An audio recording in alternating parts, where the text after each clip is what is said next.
સુરતના સચિન જેડીસી વિસ્તારમાં ગભેણી ચોકડી પાસે આવેલી ખાડી ઉપરથી ગત 23મી ઓગસ્ટે એક અજાણી મહિલાનો લટકતી હાલતમાં મૃતદેહ મળ્યો હતો। મળતી માહિતી અનુસાર છેલ્લા 17 દિવસથી ત્રણેય બાળકોની કોઈ પણ ભાળ મળી નથી, જ્યારે પોલીસ દ્વારા સીસીટીવીની તપાસ કરવામાં આવતા 22મી ઓગસ્ટના રોજ આ મહિલા પોતાના 3 બાળક સાથે કેમેરામાં કેદ થઈ છે, જ્યારે 23મી ઓગસ્ટે જ આ મહિલા લટકતી હાલતમાં મળી હતી, જેથી ખાડી વિસ્તારના આસપાસના ડ્રોન ઉડાવીને તપાસ પણ કરવામાં આવી છે। હાલ તો આ મહિલાએ ત્રણેય બાળકોને ખાડીમાં ફેંકી દીધા બાદ આપઘાત કરી લીધો હોવાની દિશામાં તપાસ કરવામાં આવી રહી છે। સીસીટીવી પ્રમાણે આપઘાત કરનાર મહિલા જેનુનિશા 22મી ઓગસ્ટના રોજ સચિન જેડીસી વિસ્તારમાં આવેલી ગભેણી ચોકડી પાસેથી પસાર થતી હોય તેવું સીસીટીવીમાં કેદ થયું છે।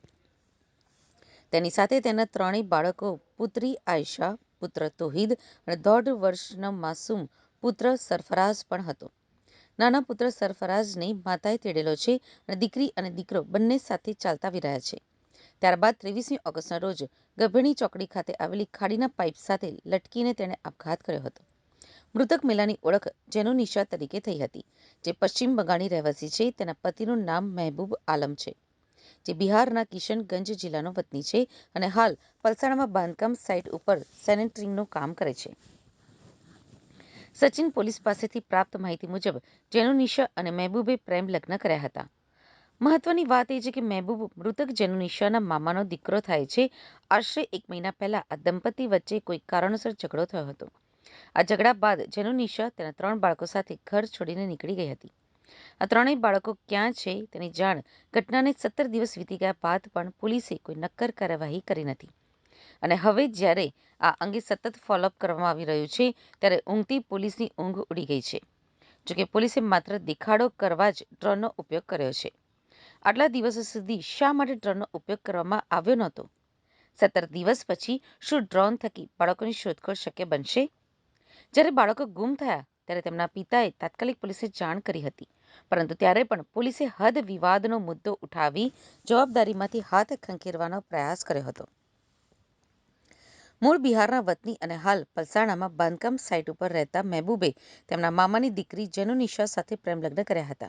તેમણે સંતાનમાં 5 વર્ષની આયશા પરવીન, 3 વર્ષનો તોહિરાલમ અને 1.25 વર્ષનો સરફરાઝ હતો। ગત 22મી ઓગસ્ટના રોજ પતિ પત્ની વચ્ચે ઝઘડો થતા જેનુનિશા આવેશમાં આવીને ત્રણેય બાળકો સાથે ઘર છોડીને નીકળી ગઈ હતી। જેનુનિશાએ ગભેણી પાસે ખાડી પરથી પસાર થતી પાઇપ ઉપર દોરી બાંધીને ફાંસો ખાઈ લીધો હતો। આ ઘટના બાદ સચિન જેડીસી પોલીસે આપઘાતનો ગુનો નોંધી તપાસ શરૂ કરી હતી। 30મી ઓગસ્ટના રોજ પોલીસને મૃતક મહિલાની ઓળખ જેનુનિશા તરીકે થઈ હતી।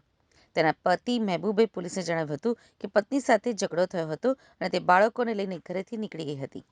મહેબૂબે પોલીસને બાળકો ગુમ હોવાનું જણાવતા પોલીસ દ્વારા તરત જ તપાસ શરૂ કરવામાં આવી હતી। બાળકોને માતાએ ખાડીમાં ફેંકી દીધા હોવાની શંકાના આધારે ફાયર વિભાગની મદદથી ખાડીમાં મોટા પાયે શોધખોળ હાથ ધરવામાં આવી હતી।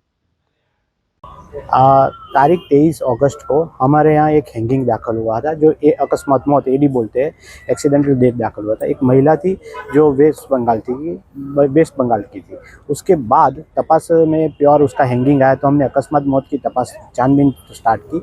उसकी छानबीन के दौरान 30 तारीख को उसका पति हमारे पुलिस स्टेशन में आया कि ये महिला मेरी वाइफ है और उसके साथ 3 बच्चे थे।